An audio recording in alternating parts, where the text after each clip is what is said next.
सर्वप्रथम तो मैं आप सभी इलेक्ट्रॉनिक मीडिया, प्रिंट मीडिया का जो आभार व्यक्त करता हूं कि हमारी जो एनटीटी का जो संघ आज हिमाचल प्रदेश से आया, जो यहाँ जो कार्यकारिणी के लोग आए हैं, मैं इनका भी धन्यवाद करता हूं, आपका भी धन्यवाद करता हूं।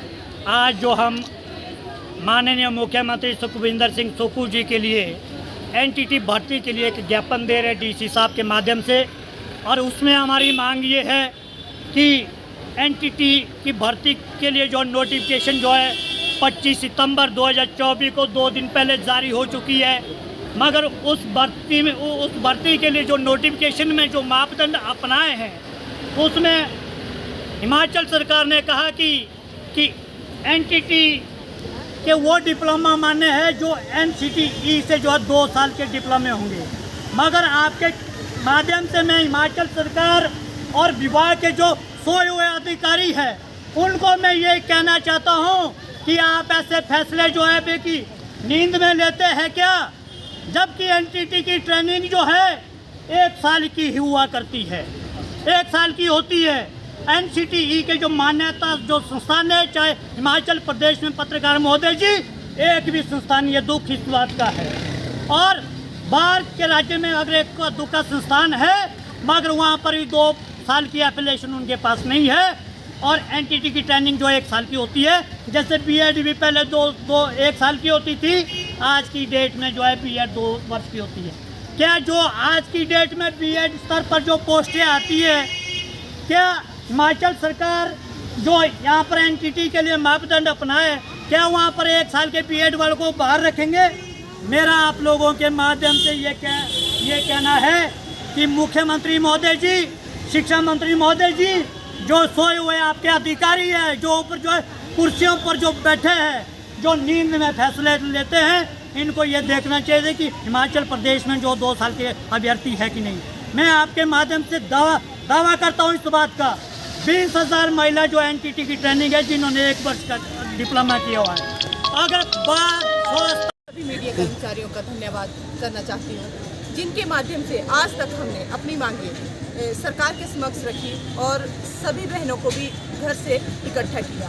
अगर मीडिया हमारे साथ सक्रिय नहीं हुआ होता तो शायद आज ये जो 2 वर्ष वालों की भी एनटीटी की भर्ती हो रही है ये भी नहीं होती। सबसे पहले तो हमारी आज सिर्फ 3 डिमांड सरकार से है। सर्वप्रथम तो पहला तो यही है कि इस भर्ती को जो एचपी गवर्नमेंट कर रही है, हमें यही पता नहीं लग रहा है कि इस बात की हम खुशी मनाएं या दुख मनाएं, क्योंकि ये डिमांड हमारी थी, ये मांग हमारी थी। एनटीटी भर्ती को हम ही मांग रहे थे बार बार कि एनटीटी भर्ती की जाए, एनटीटी भर्ती की जाए। लेकिन सबसे पहले तो इस भर्ती को आउटसोर्स आधार पर किया जा रहा है, जो कि उचित नहीं है, और उसका जो वेतन है एनटीटी यूनियन के जो सभी ये हैं पदाधिकारी हैं, वो इस वेतन के भी खिलाफ है कि जो आउटसोर्स के आधार पर आप रख रहे हो और 10,000 मंथली जो सैलरी आपने तय की है, उसमें से भी आपने उस 10,000 में से भी बहुत सारा कमीशन और चार्ज कटेंगे। फिर हमारे पास कटा के क्या बचता है? हमारे पास बचता है 6500 से 7,000 के बीच। 6500 से 7,000 के बीच कौन सी महिला अपना घर चला सकती है? स्कूल तो ऐसे है नहीं कि हमारे घर में है, स्कूल तो घर से 1-2 किलोमीटर बाहर ही है, जाके तो हमारा आना भी है, जाना भी है, सारे खर्च होते हैं। सबसे पहले तो हम सरकार से ये अपील करते हैं कि इस भर्ती को जो है रेगुलर बेस पे किया जाए और एक सेटिस्फाइड जो मानदेय होता है वो तय किया जाए। दूसरी हमारी जो सबसे स्पेशल डिमांड है वो है 1 वर्ष की। जब एनटीटी के डिप्लोमे हुआ करते थे तो हिमाचल प्रदेश के अगर किसी भी स्टूडेंट ने वो डिप्लोमा करना होता था तो हिमाचल प्रदेश के बाहरी राज्यों में जाकर वो डिप्लोमे होते थे, और उन्हीं बाहरी राज्यों में जो डिप्लोमा जिन लोगों ने वो डिप्लोमा किया है वो यहाँ पर हिमाचल प्रदेश में सरकारी नौकरी में भी है, और कुछ लोग तो इस टाइम रिटायर्ड होकर पेंशनर है और कुछ रिटायरमेंट की एज पे है ना।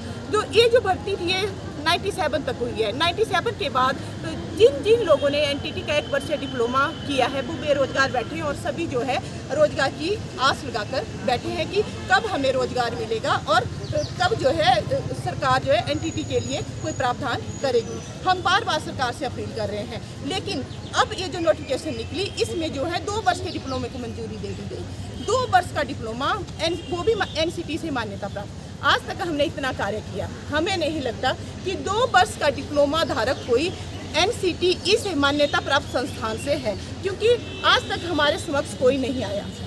अगर कोई होता तो आता। हाँ, ऐसे 2 वर्ष वाले बहुत सारे डिप्लोमा धारक है जो एनसीटी से मान्यता प्राप्त पात्र नहीं है, लेकिन हमें नहीं पता सरकार ने किसको देखकर जो है ये पॉलिसी बनाई है। तो इस पॉलिसी के हम खिलाफ हैं और 1 वर्ष के डिप्लोमा धारकों के लिए कोई भी ब्रिज कोर्स का प्रावधान करके उन्हें कंसीडर किया जाए। आज जो है हमारे सिर्फ राज्य कार्यकारिणी के और जिला जो अधिकारी हैं वो ही आए हैं। अगर हमारी डिमांड को मान्य नहीं किया गया तो फिर हम शिमला में जाकर एक विशाल आंदोलन करेंगे। आपका शुभ नाम और क्या परिचय है पूरा? मैं वंदना गौतम, एनटीटी संघ की प्रदेश अध्यक्ष। MTT क्या हुआ फुल फॉर्म में? Nursery train teacher. अच्छा, हाँ जी। इस बोर्ड पे